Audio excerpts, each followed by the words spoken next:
예, 안녕하십니까. 양호입니다. 뭐, 이렇게, 온라인이지만, 하여튼 이렇게 뵙게 돼서 너무 반갑습니다.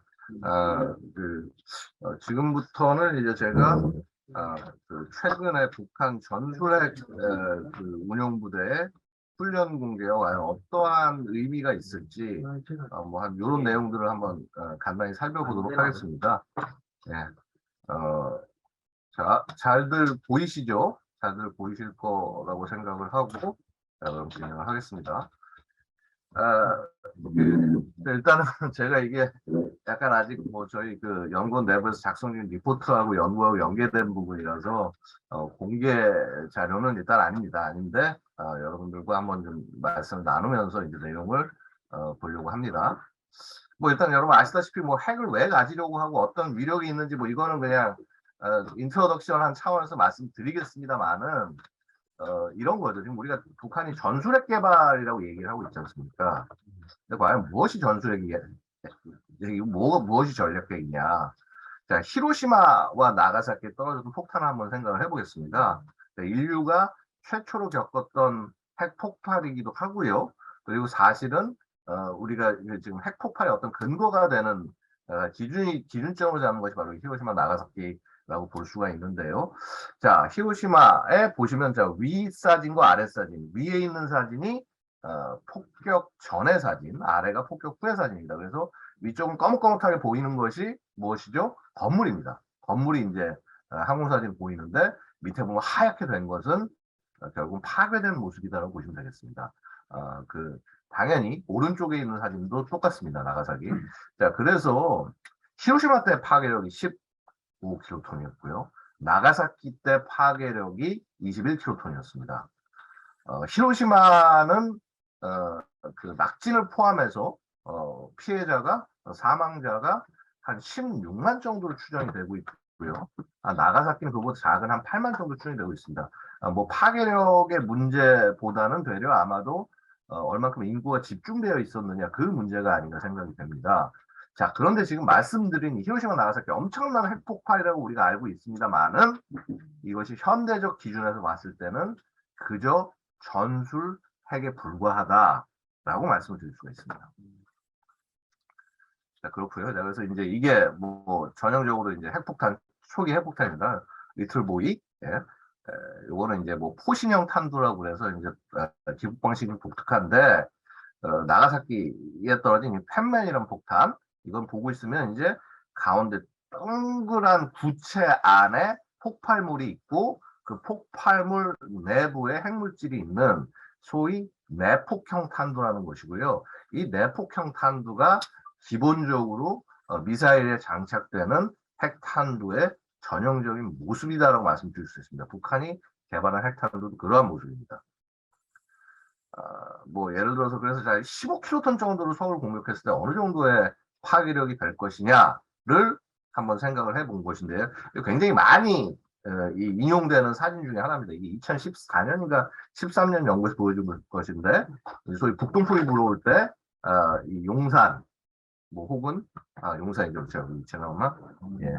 광화문이나 용산 이쪽에 이제 투하됐을 때 뭐 보시다시피 그렇습니다. 이게 한 15킬로톤 정도면은요, 손쉽게 말씀드리면 거의 동 하나가 사라지고 구 전체에 상당한 파괴력을 미친다라고 생각하시면 되겠습니다. 그리고 그 낙진의 피해는 구를 넘어서 굉장히 시 한 절반 이상 정도, 서울시 절반 이상 정도의 영향을 미칠 것이다라고 생각하시면 되는 것이고요. 자, 이때 당시 연구에서는 한 40만 명 정도가 즉각 사망할 것이라고 표현을 했는데요. 이거는 추후에 이제 저희가 연구해 본 결과 좀 약간 부족한 수치다. 뭐냐 하면 실제 이제 서울의 그 유동인구 수 감안했을 때는요, 200만 이상 사망이라고 보는 것이 적당하다라고 판단을 했습니다. 그래서 이제 북한이 이런 다양한 미사일 프로그램들을 진행을 하고 있습니다. 제가 좀 이따 기회 되면 이건 설명을 드리고요. 자, 어쨌거나 지금 거의 KN 30대까지 번호가 붙었습니다. 이 KN이라는 거는 뭐 코리아 노스라고 그래서 이제 북한에서 이뭐 식별된 미사일들, 새롭게 식별된 미사일들의 번호를 그냥 식별 순서대로 붙인 겁니다. 근데 이 대부분 이 미사일들은 북한이 스스로 만든 것이고요. 개발한 것이고요. 그 다음에 스스로 거의 30종이 넘는 미사일을 개발하고 뭐 상당 부분은 실전 배치했다라고 하는 것은 북한이 얼마나 미사일 지향적인 국가인지 보여주는 전형적인 모습이라고 할 수 있습니다. 핵 물질의 확보에 관해서는 뭐 굉장히 여러 가지 의견들이 오가고 있습니다만은 뭐 예를 들어서 이제 뭐 시프리 그러니까 스톡홀름 평화연구소 기준으로 봤을 때는 뭐 여기는 한 거의 50발 정도 미만을 50발 정도가 해당한다라고 바라보고 있고요. 저희 이제 아산에서 그 예전에 했던 연구들이 있습니다만은 뭐 좀 이따 그 기회 되면 다시 말씀드리겠습니다만 지금 물질로만 쳤을 때는 만약에 효율성이 갖춰졌을 때는 거의 100발 정도 불가능한 것은 아니다라고 말씀을 드릴 수가 있습니다. 그 이유는 좀 이따가 자세히 말씀드리겠습니다. 자, 그리고 이제 올해 미사일 발사를 한번 생각을 해보죠. 자, 올해 미사일 발사. 자, 1월부터 뭐 굉장히 몰아쳤습니다. 몰아쳤는데, 특히 1월 발사 같은 것들을 보고 있으면은 새로운 미사일 발사, 예를 들어서 극초음속 미사일이라든가 아니면 순항 미사일, 뭐 두 번째 식별된 형태. 자, 이것은 신형 발사인데요. 그 이후에 보면은 뭐 KN-23, 24, 뭐 혹은 화성 12, 자, 이런 것들은요, 검열 사격, 검수 사격이라는 표현을 쓰고 있습니다. 자, 이 말은 무엇이냐 하면은요, 자, 이미 이 KN-23, 24, 이 시리즈는 더 이상 우리 시험 평가할 필요가 없다. 얘는 이제 양산을 하고 실전 배치를 하는 단계에 있어서 자, 어떤 것은 이미 작전 부대 운영을 부여했기 때문에 검열만 하면 되는 것이고 어떤 것은 물건을 이제 양산을 쫙 뽑아내는 것이기 때문에 양산 단계에서 얘가 제대로 양산됐는지 검수를 하면 되는 것이다. 라는 표현을 쓰고 있는 것이죠. 표현 자체가 그러니까 굉장히 이제 우리는 개발 단계가 아니다라는 것을 강조하고 싶었던 것으로 보입니다. 뭐 이런 측면들이 있고요. 뭐 새롭게 발사, 그러니까 특히 이제 이 검열 사이에서 보시고 있으면요. 자, 거의 유사 두 발씩을 이제 특히 단거리 탄도미사일 두 발씩 발사를 하는데 보면은 거의 같은 지점을 타격하고 있다는 것을 알 수 있습니다. 이 사진이 혹 뭐 재활용된 것인지 혹은 같은 예를 들어서 장면을 찍은 거를 가지고 마치 그 두 개의 다른 미사일 쏜 것으로 위장한 것일 수도 있다라는 분석도 있습니다만은 각도나 떨어지는 상으로 봤을 때 살짝 틀립니다. 거의 비슷한데. 그래서 뭐 일단은 뭐 이 부분에 있어서는 뭐 거짓은 아니다라고 보고 있고요. 그만큼 KN-23이나 24 자체가 그 나름의 성능의 안정된 측면을 보여주고 있다라고 말씀을 드릴 수가 있겠습니다. 즉 이러한 미사일들이 과거 스쿼드가 중심이었던 북한의 단거리 탄도미사일 전력을 새로운 것으로 업그레이드 해주고 있는 것이다. 그리고 이게 성능이 굉장히 좋다. 이 얘기를 지금 북한이 하고 있는 것이죠. 자, 그다음에 극초음속 미사일 같은 경우는 사실은 뭐 대한민국보다는 뭐 일본 혹은 미군의 증원 전력 이런 것들을 바라보는 성격을 가지고 있고요.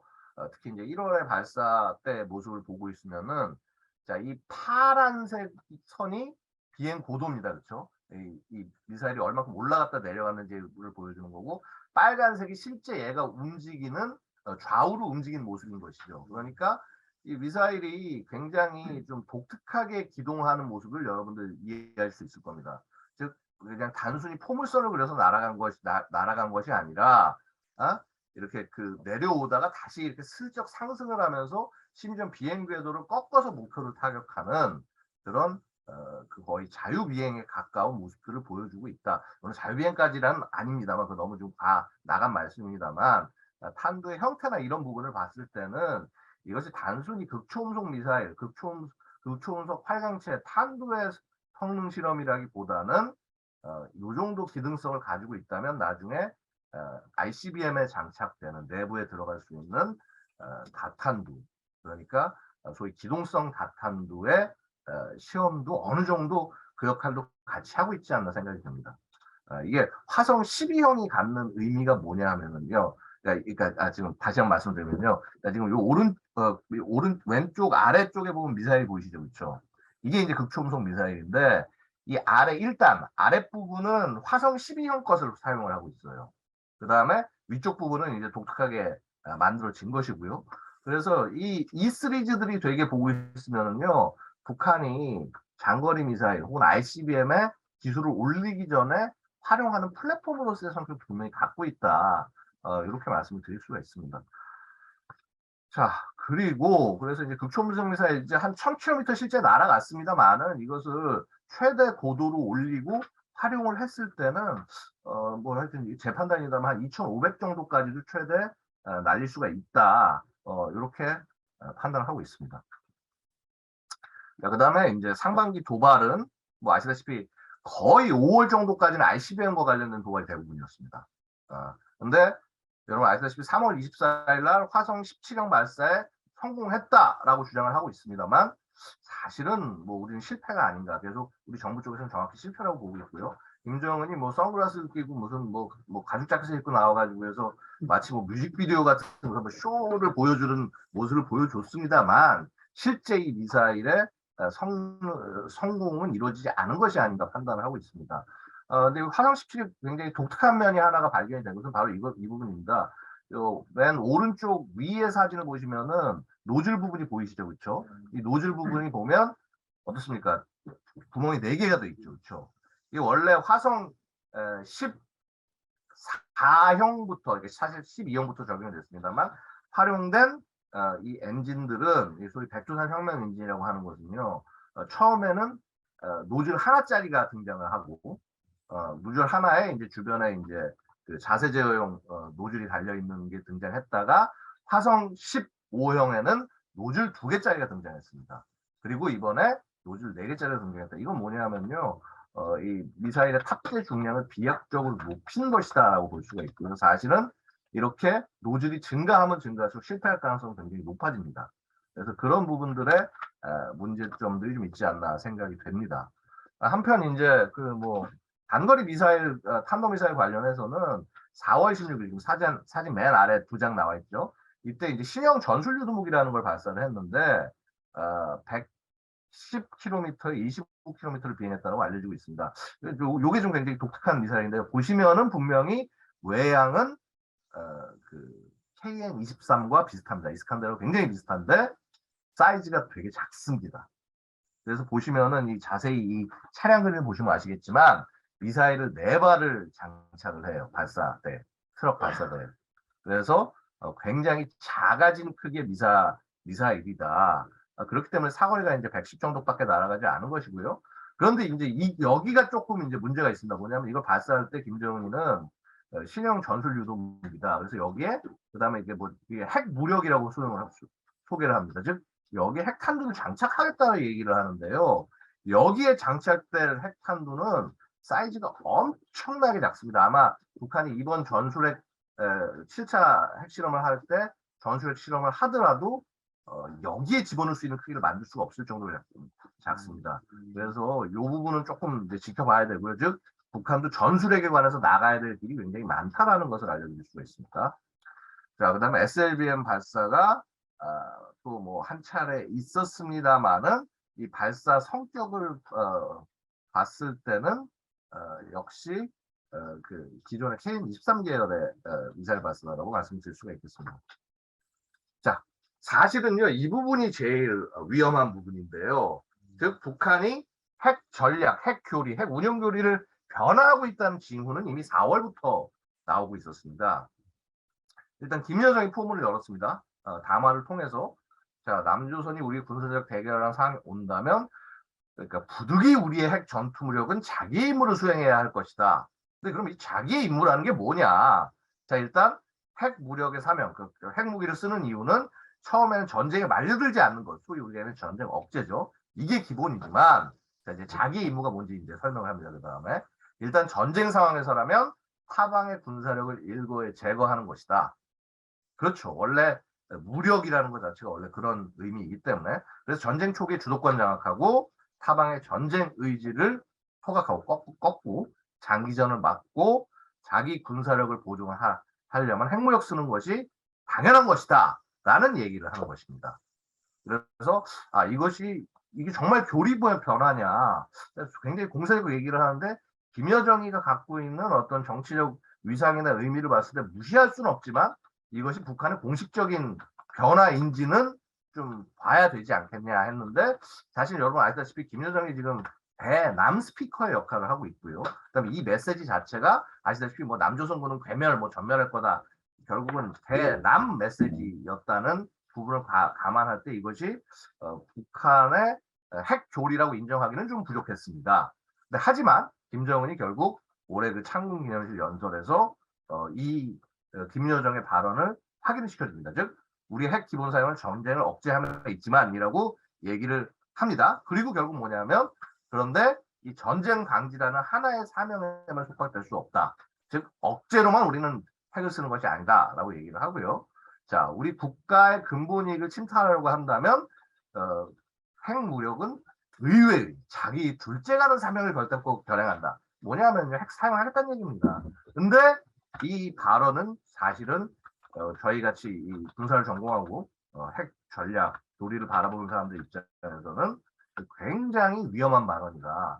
왜냐하면요, 이건 핵 사용 문턱을 자기 국가의 근본 이익 침탈 굉장히 모호한 내용으로 던져놨기 때문에 이거는 이거 도대체 얘가 언제 핵을 사용하겠다는 거야를 알 수 없게 만드는 행동이다. 이거 지극히 위험한 핵 교리에서는 생각하기 되게 좀 어려운 그런 모습이다. 되려 이것은 핵을 제대로 갖고 제대로 운영하는 국가에서 이런 말을 할 수가 없는 얘기들을 하고 있다라고 분석을 하고 있습니다. 자, 그리고요, 결국 이 얘기를 긁어 모아서 핵무력 정책법을 만들었습니다. 자, 그래서 조선 민주주의인민공화국 핵무력 정책에 대하여 자, 14기 7차 회의에서 얘기가 나왔죠. 자, 그래서 이것은 기존의 핵 우리가 보유국법이라고 부르던 굉장히 초기적인 그 핵 독트린이라고 얘기할 수 있는데 그것을 아예 대체해 버립니다.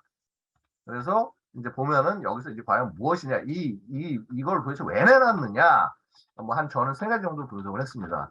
즉 소위 한미의 핵 대응 전략 지금 이제 윤석열 정부 들어온 이후로 굉장히 북한에 대해서 강경해진 입장을 잡는데 여기에 대해서 전술 핵 운용이라고 하는 핵 독트린을 공개를 해서 야 우리가 전쟁 니들을 공격해서 다 막을 수 있고 전쟁이 나도 우리가 너보다 우위에 있어 라는 얘기를 전달하려는 것이 먼저 하나.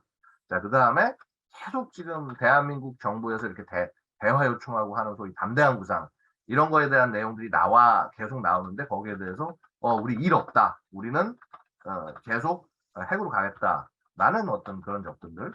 그 다음에 사실 또 저는 이 부분이 굉장히 중요하게 보는데 국내상 뭐 코로나라든가 뭐 기타 뭐 농작물 같은 것들 수확 한계 같은 것으로 최악의 상황을 맞이하고 있는데 자, 아시다시피 어떻습니까? 올해는 김정은이가 공식적으로 지도자 자리에 오른 지 10년이 된 해입니다. 그럼 10년 동안 너 뭐 했냐라고 했을 때 김정은이가 보여줄 수 있는 것은 핵무력밖에 없다는 것이죠. 그래서 이것을 완성시킨 모습을 계속적으로 올해 내내 보여줄 수밖에 없는 것이다. 실제 내용을 보고 있으면 한 뭐 크게 3가지 정도 특징을 저는 잡았는데요. 소위 독단적 지휘체계에서 위임된 지휘체계로 바뀌었다. 이 말은 무슨 말인 거 아니에요? 핵 지휘체계가 독단적 지휘체계가 위임된 지휘체계. 즉 독단은 뭐죠? 주로 독재자들이 많이 가져간 겁니다. 야, 내가 혼자 쥐고 있고 내가 버튼을 끝까지 쥐고 있는 것이 이제 독단된 형태라고 할 수 있는데 위임된 형태는 뭐냐면 나 혼자 쥐다가 내가 죽으면은 버튼이 안 눌려질 수 있기 때문에 이것을 능력을 나눠준다라는 것이죠. 즉 데드핸드 죽었을 때 누군가 대신 눌러주게 자동으로 눌러주게 만드는 그런 모습이라고 볼 수가 있습니다. 그래서 사실 그 북한이 2014년 핵 보유국법 때는 독단적 지휘체계 모습을 보여줬습니다. 근데 이 독단적 지휘체계 모습을 보여준다는 것은요 한마디로 핵 전략이 없다는 얘기가 되는 것이죠. 뭐냐면 상대방에 의해서 괴멸적인 타격을 받았을 때 제2격, 반격이 거의 불가능한 상황이 되기 때문에 핵 능력이 없는 것으로 그렇게 보여질 수가 있는데 자, 북한이 이제 이것을 극복한 모습을 나름 보여주는 것입니다. 위임된 지휘체계로 간다. 근데 여러분 한번 생각해 보시면은요, 북한이라는 나라가 미사일 발사 권한을 김정은 이외한테 나눠줄 수 있는 구도인가요? 그렇지가 않죠, 그렇죠. 그래서 이제 나름 굉장히 이 권한을 발사 권한 위임하는 요건을 굉장히 내부적으로 강화하고 있을 것이다. 강화할 것이다. 아주 엄격한 조건이다라는 말이 이 법 안에 들어가 있습니다. 그렇고요. 자, 그래서 어쨌거나 이 권한자의 유고시 대비한 핵태세를 갖췄다는 것을 굉장히 큰 높은 점수를 주고 있습니다. 한편 그 핵무기 그 선제적 사용을 이제 강조한 부분들도 이제 눈에 띄는데요. 이제 서문에 보고 있으면은 자, 예를 들어서 뭐 국가, 주권, 뭐 영토, 뭐 혹은 뭐 이런 것들은 뭐 국민 지키는 거 이런 건 어떻게 보면 기본 아니겠습니까? 근데 북한은 주권 영토를 얘기하는데 국민은 빠져 있고 인민은 막상 빠져 있고 근본 이익이라고 얘기를 하고 있습니다. 그래서 야, 이 근본 이익이라고 하는 뭔가 모호한 것을 위해서 핵을 쓸 수가 있구나.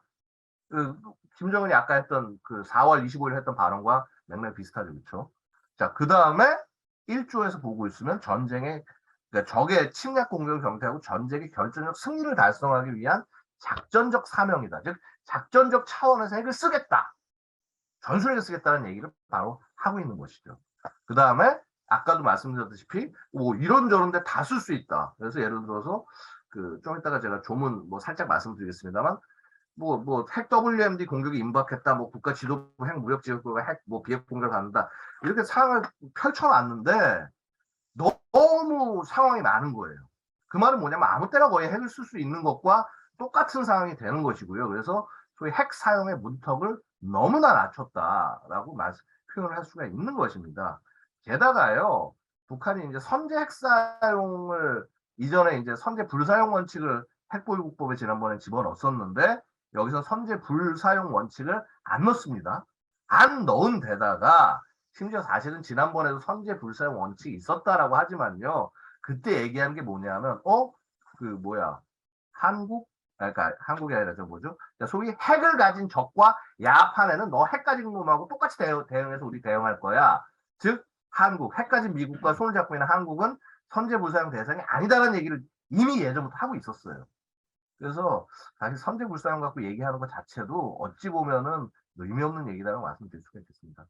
핵무력법의 주요 내용은 자 이런 식으로 구성이 되는데 사실 굉장히 많이 세분되게 정리가 됐습니다. 그래서 법적 기반 뭐를 이제 서면에서 얘기를 하고 뭐 사명, 구성, 뭐 지휘 통제 이제 특히 이 3조 지휘 통제가 많이 그 좋아진 부분이라고 말씀을 드릴 수가 있겠죠, 그렇죠? 그래서 물론 이 유일적 지위를 얘기를 하는데 자 이전에는 최고사령관의 유일적 지위를 얘기했는데 이번 법령에서는 국무위원장의 유일적 지위를 얘기하고 있습니다. 즉 무엇이죠?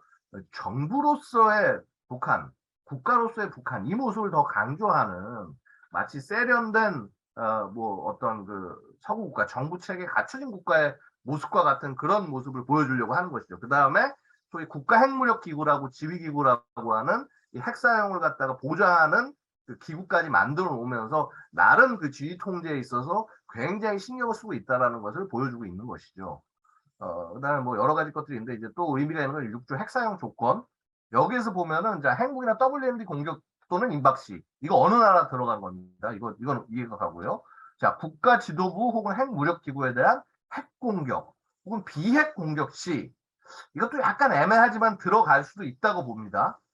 근데 이제 이다음부터 조금 그런데 뭐 중요 전략 대상들에 대한 군사 공격 또는 임박 시 군사 공격을 당했을 때 반응하는 거는 이해가 가는데 근데 군사 공격을 당한 것이 핵 비핵을 지금 안 나눴죠, 그렇죠?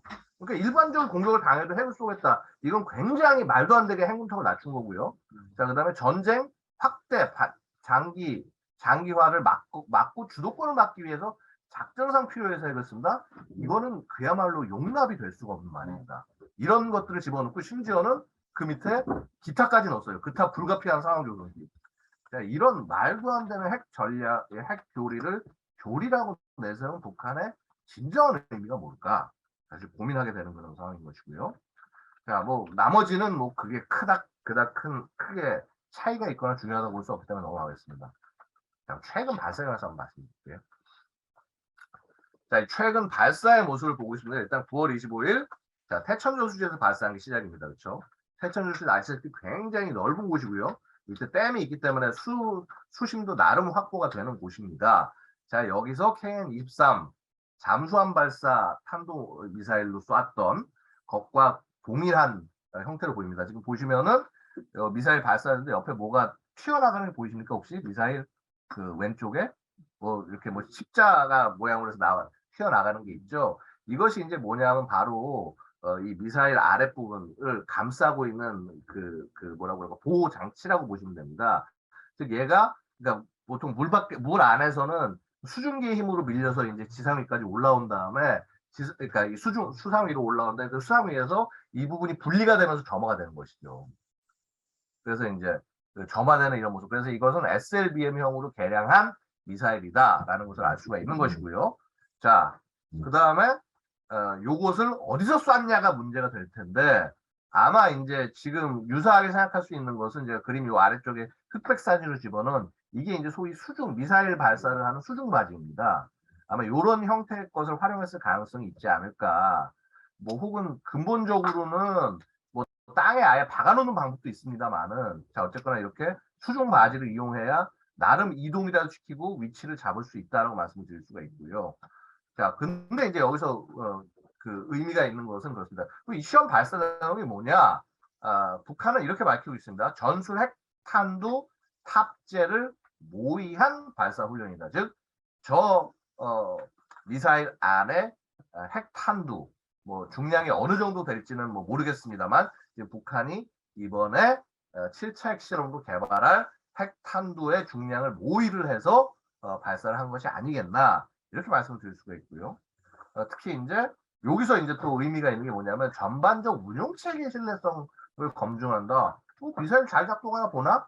이게 아니라 뭐라고 하냐면 전술핵 탄두를 반출하고 운반하고 그 다음에 그렇죠. 이거 이렇게 이거를 이제 어떻게 운용할 실제 전시가 됐을 때 전술핵을 어떻게 꺼내서 미사일에 집어넣고 딱 발사하는 과정까지 다 보여지는지 그 운용하는 방법, 뭐 취급 질서 이런 것들을 확정을 한다라고 표현을 했어요. 그러니까 좀 더 핵 운용에 실질적 핵 운영에 다양한 모습의 훈련을 했다라고 말씀드릴 수가 있고요. 그 다음에 수중 발사장의 발사 능력을 숙련한다라고 얘기를 할 수 있습니다. 이 발사에 관해서 평가를 하면은요, 굉장히 사실은 뭐라고 그럴까 기발한 아이디어입니다. 기발한 아이디어고 뭐 북한의 나름 어떤 저수지들 수심 깊은 저수지들이 있을 수 있기 때문에 나름 의미가 있을 수 있다라고 얘기를 할 수 있습니다만 실전적이냐면 절대 그렇지 않습니다. 자, 여러분 생각해 보시면요. 북한 겨울이 얼만큼 혹독한지 잘 아시지 않습니까? 얼음이 옵니다. 자, 여름은 자, 북한이 얼마나 혹독한지 아시지 않습니까? 가뭄이 심합니다. 그러면 물이 상당히 많이 수위가 내려갈 겁니다.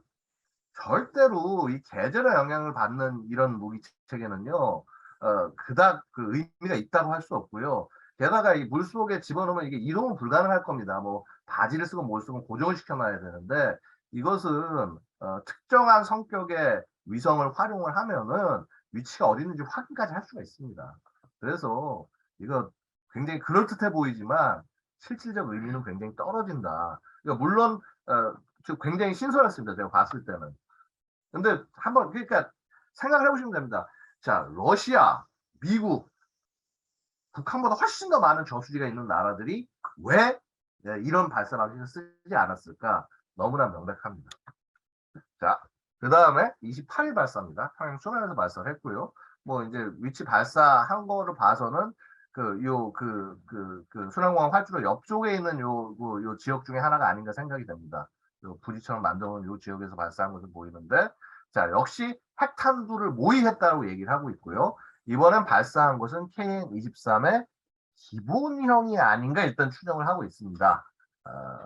근데 이제 이 미사일에 탄띠를 해놓고 갔을 때는 이게 기본형인지 아니면 사거리를 연장한 형인지는 솔직히 조금 좀 애매합니다만은 실제 미사일 발사한 사거리를 봤을 때는요, 사거리가 360에 한 330km밖에 나오지 않았다라고 하는 것은 요것은 이제 기본형을 발사한 것 같다라고 저희가 판단을 하고 있습니다.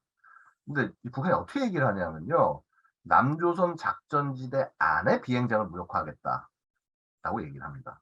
자, 이것이 바로 북한이 저희도 이제 연구를 제가 다른 연구를 통해서 이제 군이나 이쪽에 많이 예측을 한 내용인데요. 북한 미사일 갖고 제일 먼저 공격할 것 중에 하나가 뭐냐? 핵까지 공격할 것 중에 하나가 뭐냐? 우리 군의 공군기지입니다. 즉 대한민국 공군에 비해서 북한은 뭐 공군이라고 부를 수도 없는 정도 수준의 굉장히 뭐 뮤지엄 포스, 그러니까 거의 뭐 정말 낡은 전력이라고 얘기를 할 수가 있고요.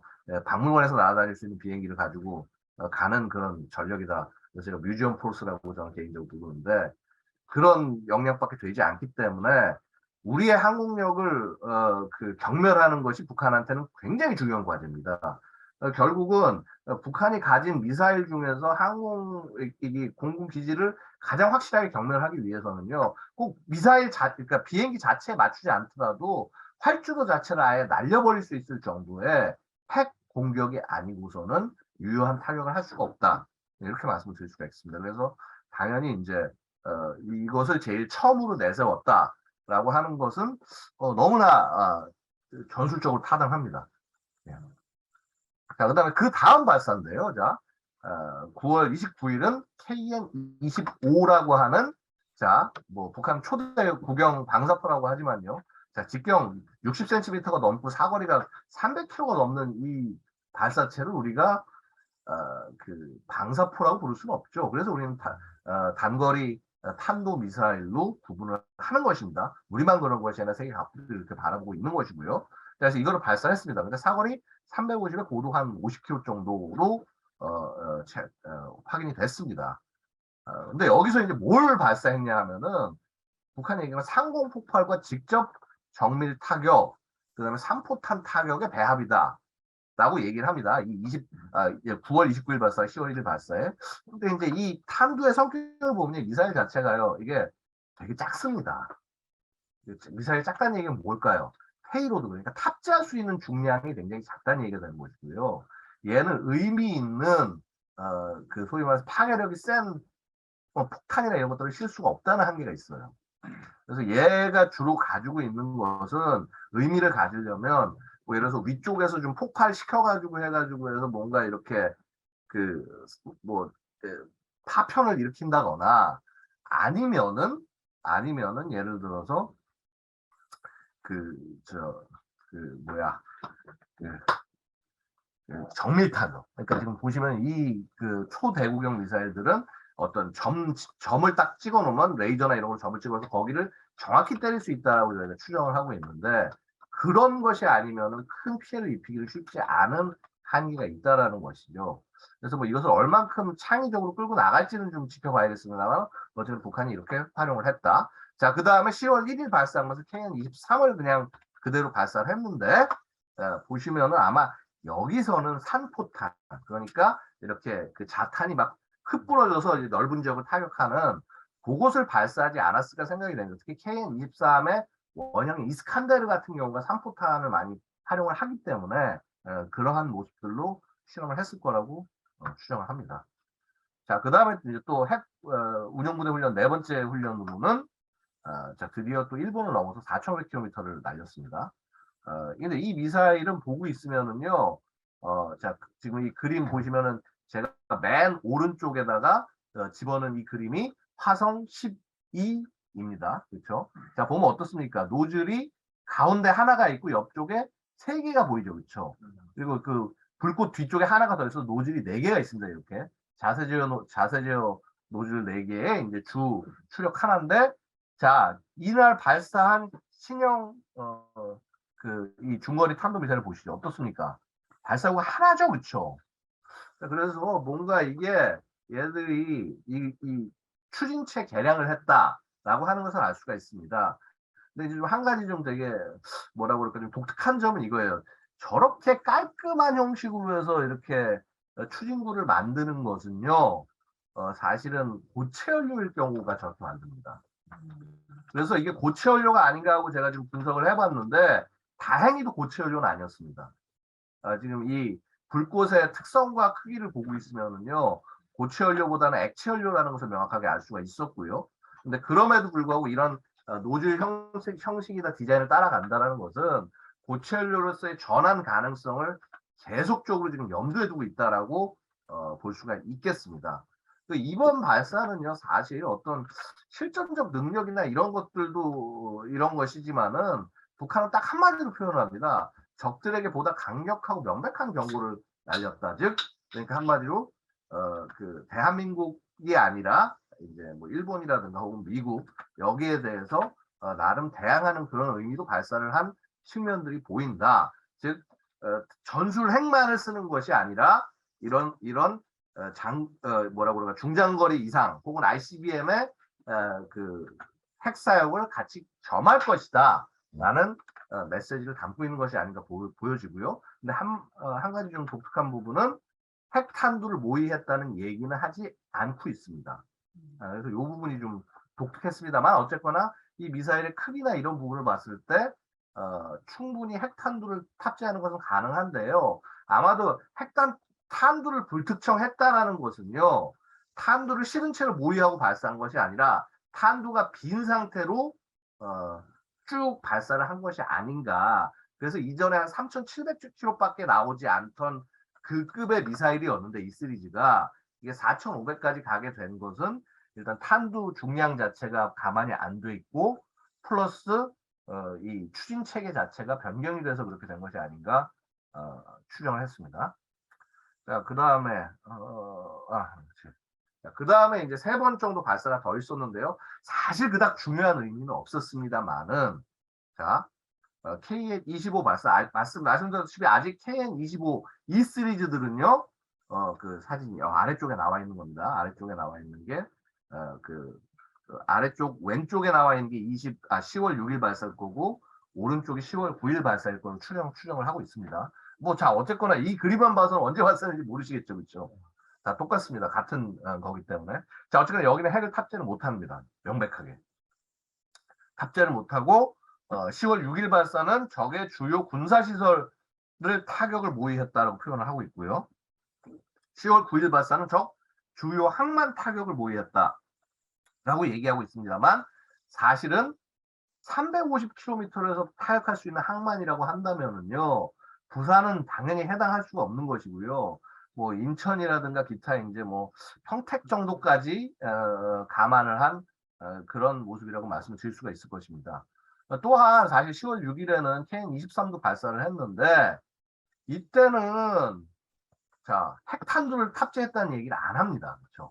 또 안 하고 근데 사거리가 800km의 고도가 600이 나왔다. 이건 뭐냐면요. 아마도 재래식 탄두 넣은 것을 모의하거나 혹은 우리에게 능력을 과시하기 위해서 탄두 자체를 아예 배제하고 사거리를 좀 뭔가 늘린 것처럼 보이게 한 행동이 아닌가 생각이 듭니다. 그래서 이걸 한번 여러분 쫙 훑어보면은요. 자, 지금 이 발사 중에서 의미가 있는 발사, 제가 KN-23 발사에 굉장히 전술적으로 의미가 없다라고 얘기를 했죠. 그렇죠? 정말 전형적인 보여줍니다. 자, 두 번째 발사, 이것은 실질적 의미가 있을 수 있다라고 말씀을 드렸고요. 자, 그 다음에 세 번째, 네 번째. 자, 소위 이 발사들도 그닥 위협적이라고 볼 수 없습니다. 게다가 핵 발사가 아니에요. 분명히 전술핵 운용부대 훈련이라고 보여줬는데 핵이 아닌 겁니다. 그렇죠? 자, 그 다음에 이제 IRBM. 이거는 전술핵이 또 아니에요. 대한민국을 쓸 수 있는 게 아니에요. 그렇죠? 자, 그 다음에 또 발사했는데 이거 다 재래식인 겁니다. 자, 지금 이 북한이 전술핵 운용부대 훈련이라고 해서 핵을 탑재한 거는 사실상 전술핵을 탑재한 건 2개밖에 없고 나머지는 다 재래식 탄두였다. 이게 의미하는 바는요. 기본적으로 북한이 준비가 안 돼 있다는 겁니다. 전술핵 능력이나 이게 자기들이 지금 과장되게 얘기하는 것만큼의 능력이 안 되어 있다. 게다가 핵실험 시기로 봤을 때는요. 사실은 올해 한 6월, 7월 정도가 정말 좋은 시기였습니다. 근데 그 좋은 시기를 다 놓치고 자, 그다음에 9월 달 이후에 준비가 됐는데 안 하고 자, 지금 10월 여태까지도 안 하고 있다. 그럼 이건 뭐냐면은요. 그러니까 북한이 자, 이전에 한 2017년에 북한의 행태, 17년까지 미사일 핵 개발의 행태를 봤을 때는요. 나름 뭔가 준비를 하고 있다가 딱 그 주요한 이벤트 시점에 맞춰서 던져놨어요. 근데 지금 뭐냐면 더 이상 그렇게 준비가 안 됐다는 겁니다. 한마디로 과학 일꾼들이 지금 렉에 걸렸습니다, 이제. 예? 그야말로 차일 대로 차여서 지금 계속 김정은 뭔가 성과를 내놓고 얘기를 하고 있지만은 여기는 더 이상 내놓을 수 있는 것들이 한계가 있는 것이 아니겠나. 물론 제 추측일 뿐입니다만은 사실은 지금 이런 구체적인 디테일 하나하나를 보고 있으면 뭔가 진보된 것을 딱딱딱 던져주고 앞으로 나가는 것이 아니라 기존에 해놓은 것을 간신히 우리가 조금 더 하고 있어라고 하는 것들을 억지로 보여주려는 모습들이 굉장히 강하다. 그래서 2017년과 16년에 북한의 미사일 발사나 이런 맥락과는 굉장히 다른 모습이다. 그래서 굉장히 지금 북한이 세게 뭔가 센 것을 보여주려고 하는 것 같지만은 의외로 그렇지 않은 측면들이 많이 보인다는 것이죠. 사실 보면 예를 들어서 이렇습니다. 기타 군사훈련이라고 할 수 있는 뭐 10월 6일과 10월 9일에 또 이렇게 그 포병 훈련과 그다음에 이제 공군 훈련이 같이 있었어요. 특히 10월 6일 훈련은 포병대하고 이 공군 비행대가 소위 얘기하는 서로 다른 군의 군들끼리 합동 훈련을 한 겁니다. 그렇죠? 육군과 한국 반항군이 합동 훈련을 한 건데 보고 있으면요. 이제 순서는 자 일단 공군기가 가서 먼 거리에서 중거리 공대지 유도탄을 던지거나 순항 미사일을 때리고 나면 자 그 다음에 다시 이제 또 근접에서 폭탄을 떨구는 기체들이 다가와서 공격을 가하고 폭격이 끝나고 난 후에 포병대들이 순차별로 화력 타격을 한다라는 시나리오를 했다라는 것입니다. 그런데 실제 이제 보고 있으면요, 물론 이런 절차에 따라서 뭐 하긴 했겠습니다만은 재병 협동이 실제로 얼마큼 잘 될 수 있을지 이 부분은 상당 부분 뭐라고 그럴까 우리가 이 사진으로 알 수 없는 부분입니다. 즉, 이 부대들 간에 얼만큼 통신이나 이런 것들이 잘 연결이 되고 있냐, 그 뭐라고 그럴까 적 지역을 같이 보면서 이 공통된 작전사를 그릴 수 있냐의 문제인데 그게 제일 중요한 게 지휘 통신, 통신 장비, 정보 통신 장비들이 얼만큼 각 제대들 간에 공유가 잘 되고 있냐의 문제입니다. 그래서 사실 아마 김정은이 그것을 과시하고 싶어서는 그런 부분들을 보여줬어야 되는데 되려 그런 부분들은 보이지 않았다.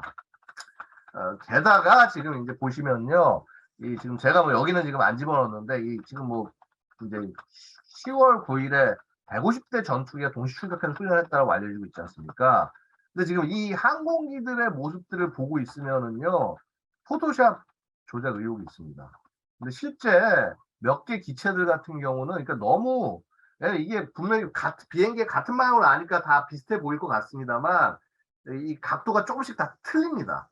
근데 그런 미묘한 각도 차이가 안 보이는 사진들이 꽤 많이 섞여 있습니다. 그래서 결국 150대라고 하는 것은 상당 부분 과장일 가능성이 높다라고 추정을 하고 있습니다. 근데 물론 북한 입장에서는 분명히 아마 조선인민군 공군 대규모 정말 처음으로 이런 규모가 처음이다라고 북한이 소개를 하고 있습니다만은 아마도 실제 처음일 것으로 보이고요. 근데 하지만은 그들이 얘기하는 만큼 150대라는 숫자를 다 채울 수 있었을지 이 부분에 있어서는 의문표합니다. 자, 그래서 뭐 이제 지금 이제 이런 북의 이 핵 개발의 역사를 봤을 때 이제 거의 70년대까지는 그야말로 핵 과학자를 키우고 핵이 뭔지 이해하는 시기였고요, 그렇죠? 자, 그다음에 80년대 정도부터 이제 그 뭐라고 그럴까 냉전이 끝나기 전 시기까지는 자, 일단 우리가 발전을 위해서 평화적으로 쓸게라고 위장을 하면서 핵 개발로 슬쩍 넘어가던 시기라고 볼 수가 있겠고, 자, 이미 2000년대 넘어와서는 자, 이제 우리 핵 개발할 거야라고 당당히 선언하던 시기라고 본다면, 자, 김정은 집권 이후가 핵 능력의 완성기이다. 그래서 아시다시피 뭐 3차, 4차, 5차 핵실험 다 실시가 됐고요. 실제 5차 핵실험은 자, 여러분 사진을 보시는 미러볼처럼 그렇죠. 김정은이 지금 앞에 서 있죠, 그렇죠? 미러볼과 같은 이 형태, 이게 5차 핵실험 때 실험을 했던 것이고, 자, 그다음 6차 핵실험 때 실험을 했던 것이 자, 이 장구 모양의 김정은 지금 보이시죠, 이 그림? 요것이고, 자, 그 다음에 7차 핵심으로 실험을 할 것이 지금 제가 이 서양 친구들이 들고 있는 그림을 집어넣습니다만 저 정도의 크기, 저것보다 조금 더 클 것으로 보입니다. 어쨌거나 저런 정도 성격의 탄두를 만들어내는 것이 전술핵 개발 근본적인 목표다라고 말씀을 드릴 수가 있습니다. 그래서 뭐 여러 가지 것들이 있는데 지금 뭐 제가 그렇고요. 그러면 뭐 북한이 뭐 핵이 뭐 도대체 생산이 얼만큼 뭐가 되느냐, 뭐 과연 얼만큼 뭐 더 가져갈 수 있냐, 뭐 여러 가지 것들이 있는데 지금 이제 한 매년 그러니까 이게 이렇습니다. 그러니까 지금 핵 탄두를 뭘로 어떻게 만드냐의 문제인데요. 그러니까 그 플루토늄 코어 같은 경우는 보통 이제 6kg 정도면은 전술핵을 만들 수가 있다라고 얘기를 하고요. 그다음에 그 고농축 우라늄 같은 경우 25kg 정도를 가지고 만들 수 있다고 얘기를 합니다만은 지금 제가 말씀드린 6kg와 25kg은 바로 아까 말했던 히로시마와 나가사키에 떨어진 폭탄의 기준입니다. 즉 뭐냐면은요, 현대적인 핵무기는 훨씬 더 어떤 정교한 그런 접근과 구조에 의해서 더욱 적은 물질로 연쇄적인 핵 분열을 일으킬 수 있다는 얘기가 되는 것이고요. 그래서 북한이 그러한 단계에 다가갔을 때는 자 2020년 기준에서 그러니까 그 뭐라 그럴까 아직 그 기술이 덜 고도화됐을 때는 한 60여 개 정도 분, 기술이 고도화됐을 때는 100여 개가 넘는 분이 되는데 자 이것이 당장 2027년 정도만 돼도 100개를 훌쩍 뛰어넘어서 거의 200개에 다가가는 그런 정도까지 갈 위험성이 있다라고 말씀드린 것입니다. 저희 이제 그 저희가 그때 연구했던 내용들은 어떤 부분이냐면은 이제 이거 최대 추정치를 거의 바탕으로 했습니다. 최대 추정치를 바탕으로 했기 때문에 너무나 좀 센 접근일 수도 있겠습니다만은 어쨌거나 이러한 위험성이 있다라는 것을 말씀을 드리는 것이고요. 그 특히 그 이 또 한 가지 주의할 것은 뭐냐면요. 북한이 이러한 핵탄두를 만들었다는 얘기는 아닙니다. 즉 무엇인고 하니 핵물질을 뽑아가지고서 이 탄두에 집어서 이 패키징까지 완전히 하면은 이것도 굉장히 많은 비용이 들지만은요. 나중에 기술력이 좋아져가지고 해서 할 때 그러면 이걸 다시 해체하고 그걸 회수를 해서 다시 또 만들고 이거 엄청난 비용과 노력이 들어갑니다. 그래서 현재 많은 전문가들 입장에서 바라봤을 때는 북한이 분명히 아까 말씀드렸던 그 미러볼과 장구형으로 해서 핵탄두를 만들어 얻겠습니다만은 그 숫자가 많지 않을 것이다. 그래서 한 20여 개 정도는 만들어 놨다. 나머지는 물질 형태로 가지고 있으면서 그것을 제대로 된 패키징 된 것이 나올 때 사용을 하겠죠. 그래서 실제 핵심은 그래서 더 중요하다는 것입니다. 이제 그 남은 물질들을 거기에 집어넣어야 되기 때문에 그렇게 이제 바라볼 수가 있겠습니다. 그래서 뭐 미사일 발전은 제가 뭐 아까 살짝 설명드렸고요, 그렇죠? 자 이렇게 그 뭐라고 할까 처음에는 스커드 엔진을 갖고 뭐 심지어는 대포동 이걸 키워가지고 클러스터링 몇 개를 연결해서 대포동 미사일까지도 쏘려고 했던 그런 굉장히 무모한 시도였습니다. 근데 이건 멀리 나갈 수가 없는 것이고요. 그래서 그 다음에 R-27이라는 미사일을 러시아에서 확보를 해서 구소련의 SLBM입니다. 잠수함에서 탄도 미사일을 확보를 해서 걔를 가지고 무수단을 만들었습니다. 근데 이거 아시다시피 2006년에 우리는 북한이 실전 배치했다라고 판단을 하고 굉장히 주의를 했습니다만 실제 2016년에 시험 발사를 여러 차례 했고요. 그 중에서 성공 6차례 발사 중에서 딱 한 차례밖에 성공 못했습니다. 그리고 이 미사일이 폐기가 됐어요. 이 폐기된 다음에 이 미사일을 싣고 가던 차량들이 있을 거 아닙니까, 그렇죠? 그 차가 화성 12 발사차가 된 거예요. 그 다음에 이제 화성 12도 사실은 성격이 뭐냐면 이 화성 12 얘는 ICBM으로 가기 위해서 이 백두산 혁명 엔진을 제일 처음 활용했던 미사일이거든요. 그래서 시험하는 성격이 되게 강했고 그걸 바탕으로 해서 화성 14, 15, 17까지 넘어가게 되는 겁니다. 그리고 궁극적으로는 고체열로 쓰는 미사일로 넘어갈 것이다 라고 바라고 있습니다. 이렇게 이제 미사일들도 보고 있으면 이제 이런 것이죠. 과거 자 이런 뭐 스커드 미사일이나 아니면 뭐 독사 KN-02 이런 것들이 자 이제 어떻게 됐죠? KN-23 그 다음에 초대구형 KN-25 이렇게 차세대 전력으로 바꿔 나가고요. 자 과거 노동이나 뭐 스커드 ER과 같은 중거리 미사일이 북극성 미사일 북극성 2형이라고 그래서 이제 지상 발사형으로 바뀌었다가 궁극적으로는 이런 극초음속 미사일로 가지 않겠나 바라보고 있습니다. 뭐 IRBM도 마찬가지로 극초음속 미사일로 수렴될 것이라고 보이고요. ICBM은 자, 그 가짜 화성 13이라고 알려졌던 그래서 무려 한 6년 7년 동안 돌아다녔던 이 가짜 모컴 미사일에서 화성 14, 15까지 발전을 했습니다만은 그 다음에 어떻게 발전이 될지 그래서 지금 보시면 어떻습니까? 북한의 미사일 전력들이 차기로 넘어가고 있다라는 것이 명백하게 드러나는 것이죠.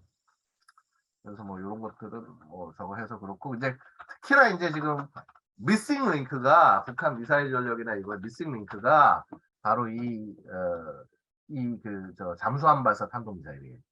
잠수함 발사 탄도미사일이고 자 보시면 뭐 우리가 고래급이라고 표현하는 이 미사일이 있는데 여러분 어떻습니까? 지금 얘는 미사일이 한 발밖에 안 들어갑니다. 한 발밖에 안 들어가고 심지어 보면요 수직도 아니라 이게 살짝 이게 발사관이 기울어져 있는 모습을 볼 수가 있을 거예요. 이게 의미하는 바가 뭐냐면요. 얘는 시험용이라는 거예요. 시험용. 시험 발사용이라는 거예요. 그래서 한 발밖에 쏘지 못하는 것은 실전에서는 아무 의미가 없습니다. 왜냐? 들어가서 미사일 뭐 발사 장치가 고장이 났다. 그럼 미사일에 문제가 생겼다. 그럼 이 잠수함 발사 탄도미사일의 역할은 적이 공격을 당했을 때 내가 언제든 반격할 수 있다는 걸 상대방에게 확증시켜 주는 건데 미사일 한 발 갖고 들어가는 잠수함을 두려워할 정신 나간 나라는 없습니다. 자, 북한이 그걸 스스로 잘 알기 때문에요. 자, 실전 배치용 신형 잠수함을 2012년부터 건조하고 있는 모습들이 저희가 추정이 됐었고요. 이게 2019년 7월 23일 그 조선중앙통신을 통해서 그러니까 노동신문에 나옵니다. 이게 사진이 대문짝하게 나와요. 근데 요걸 저희가 이제 분석을 해봤더니 이 모양새가 얘가 영락없는 로미오급인 겁니다. 기존에 북한이 이제 한 20여 척 갖고 있었던 70년대부터 도입했던 로미오급이 영락없는 로미오급이고 그래서 이제 요걸 분석해가지고 봤더니 원래 로미오급은 이렇게 안 생기고 어떻게 생겼냐면 원래 로미오급은 이렇게 생긴 게 로미오급이에요. 로미오급인데 이제 그 그림을 저희가 분석을 해보니까 요게 약간 요까지는 로미오급이 맞는 것 같아. 여기에 뭐가 이상하게 생겼어. 자 봤어. 미사일 갑판을 올린 걸로 보입니다. 그리고 이 잠수함 그래서 중간을 늘린 것으로 볼 수가 있고요. 자, 그래서 이런 형태로 추정을 했습니다. 이것을 이렇게 늘려서 그렇죠. 어느 부분을 늘렸는지 아시겠죠? 그렇죠? 이 부분을 늘리고 집어넣어서 미사일 발사가 가능한 잠수함으로 만들었다라고 바라보고 있고요. 그래서 이제 미사일은 이게 특성을 봤을 때 여기 큰 거를 하나 집어넣을 수 있게 북한이 만든 것 같아요. 그리고 나머지 작은 것들을 여러 발 집어넣을 수 있는 그런 형태의 미사일 것이다. 이렇게 추정을 하고 있습니다. 자, 그럼 이게 그럼 과연 언제 나올 거냐?